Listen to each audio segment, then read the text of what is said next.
로마서 7장은 어렵습니다. 내용 자체가 어려운 게 아니라 한 가지 질문 때문에. 로마서 7장에 나오는 나, 그 사람이 누구냐?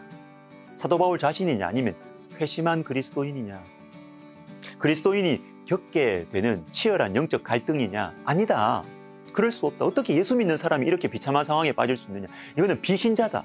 믿는 사람이냐? 안 믿는 사람이냐? 이 중요한 문제예요. 어떤 목사님께서 15년 동안 겪으신 이 로마서 7장에 대한 생각의 변화를 말씀해 주시더라고요. 처음에는 이건 당연히 성도가 겪게 되는 영적 투쟁이다. 이렇게 생각하셨는데 미국에 유학을 갔다가 그 미국 신학교의 교수님께서 이건 사도 바울이 예수님을 믿기 전의 상태다. 이렇게 자세히 설명하면서 주장하시는데 그런가 보다 이렇게 생각했대요. 근데 한국에 돌아오셔서 본격적으로 목회를 시작하시면서 성도들의 모습과 자신의 모습을 여러 방향에서 경험하면서 다시 처음의 결론으로 돌아왔어요. 로마서 7장의 갈등이 내 속에 있구나. 아주 신실한 성도들 가운데에도 이 갈등이 있는 것이구나.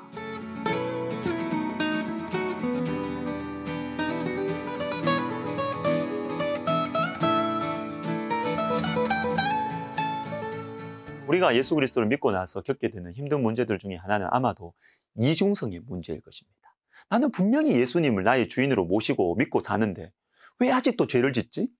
아니 어쩌면 예수님을 모를 때보다 죄에 대해서 더 가까워진 것 같아서 영적인 고통이 크다는 것입니다. 예전에는 죄의 문제로 그렇게 힘들지는 않았는데 그냥 그런가 보다 싶었는데 예수님 영접하고 나서 성령 하나님께서 내 속에 함께 하신 이후부터는 작은 거짓말 하나, 작은 미움 하나, 작은 분노 하나가 너무 힘든 거예요. 내 마음 푹푹 찔러요. 내 입술은 예수님 믿고 사랑합니다. 아니 입술만이 아니라 내 중심이 정말로 주님을 사랑하고 있어요. 그런데 내 마음은 죄 때문에 너무 괴로운 거예요. 주님께 목 놓아 기도하고 싶은데 옆에 있는 지체들의 기도 소리에 마음의 열등감, 영적 열등감이 생기는 것입니다. 더 예민해지고 더 아파하게 되는 것입니다. 저는 이 이중성의 문제로 영적인 방황을 많이 했습니다. 대학교 3학년, 4학년 때 영적으로 매우 예민했는데 아침에 말씀을 묵상할 때는 주님의 품 안에서 평안을 누립니다. 공동체를 생각하면서 나라와 민족을 위해서 기도하기도 합니다. 근데 시간이 가면서 내 안에 있는 죄성이 막 꿈틀대요.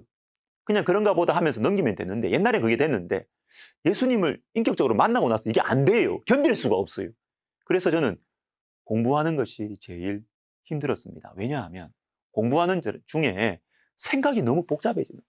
그래서 한날은 이거 눈 뜨고 다니는 것이 너무 고통스러웠습니다. 눈으로 보는 모든 것들을 재료로 제 속마음은 죄를 짓고 있었기 때문입니다. 음란의 죄, 비교의 죄, 불안함의 죄, 두려움의 죄. 눈으로 보는 모든 것들이 저를 괴롭혔기 때문에 차라리 눈 없으면 좋겠다. 이렇게 생각할 때도 있었습니다. 그리고는 이 비참한 저의 영혼을 끌고서 집에 들어갈 수가 없는 거예요. 그래서 집 주변의 예배당에 들렸다가 들어갔어요.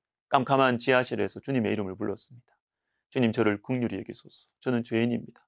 주님 저는 죽을 죄인입니다.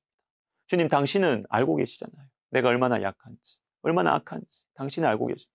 형제 자매들 앞에서 신실하고 경건하게 보이고 칭찬을 받고 있지만 주님 당신은 제가 어떤 존재인지 아십니다. 이렇게 주님 앞에서 엉엉 울고 겨우겨우 집에 들어갔어요.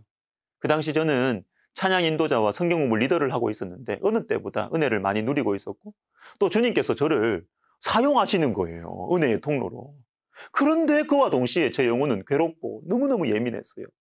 바로 그 당시 저의 은혜의 원천, 회복의 원천이 로마서였습니다. 찬양 인도를 해야 되는 주간이 되면 불안과 두려움 가운데 한 주간을 보내다가 어찌할 바를 몰라서 금요일 밤에 이 대학부 다락방을 찾아왔습니다. 그래서 로마서 1장부터 쭉 읽어 내려가는 거죠. 그러면 주님께서는 이 이중적인 모습을 하고 살아가는 저를 말씀으로 위로해 주셨습니다. 복음으로. 그래서 한 주간 한 주간을 겨우겨우 살았고 지체들 앞에 겨우 설 수 있었습니다. 로마서 7장에서 우리는 거의 죽어가는 한 영혼을 발견하게 됩니다. 전에 율법을 깨닫지 못했을 때에는 내가 살았더니 계명이 이름에 죄는 살아나고 나는 죽었도다.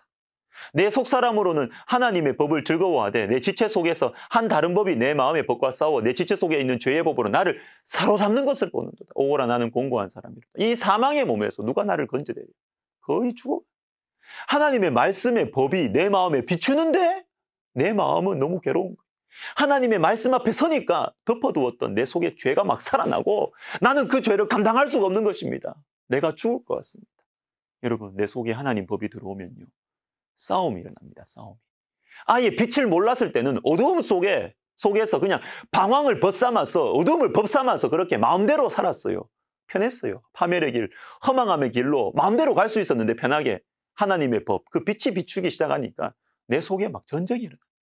그래서 나는 죽는 건 내가 죽는 것 같아. 이러다가 내가 바보 되는 건 아닌가.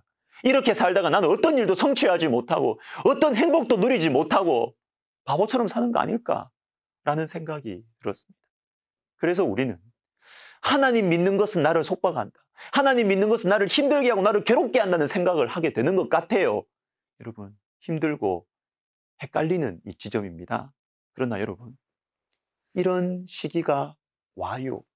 예수님을 처음 믿고 나면 그냥 좋지만요. 시간이 조금 지나면 우리 안에 그야말로 전쟁 같은 시간이 찾아오게 돼요.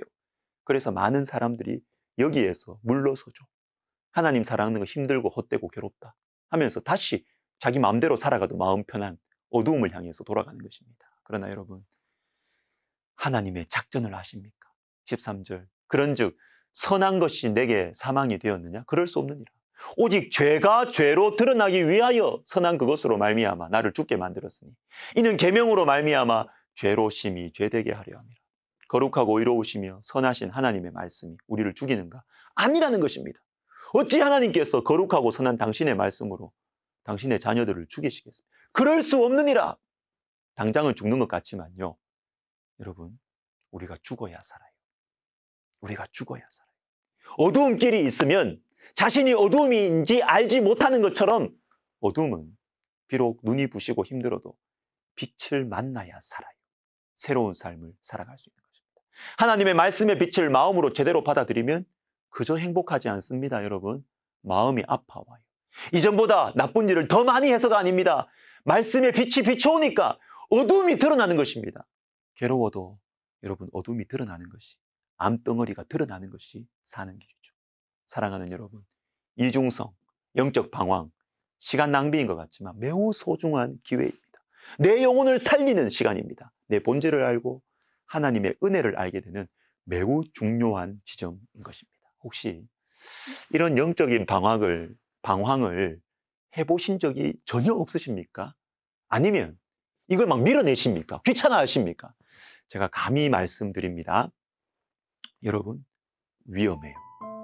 편한 것이 좋은 것이 아닙니다. 성격 좋게 신앙생활하는 게 좋은 게 아니에요. 하나님 말씀 때문에 괴로워하는 은혜가 저와 여러분에게 임하기를 예수님의 이름으로 축복합니다. 기도하겠습니다. 하나님 아버지, 어둡고 나를 죽이는 죄의 암덩어리 내 안에 있습니다. 말씀의 빛으로 죄의 암덩어리, 말씀의 메스로 드러내시고 잘라내 주시옵소서. 힘들어도 괴로워도 주님이 영적인 수술을 우리가 받아들이고 주님 앞에 내 마음을, 영혼을 내어드려서 참된 자유와 평안과 능력의 삶으로 우리를 인도하여 주옵소서. 예수님의 이름으로 기도하옵나이다.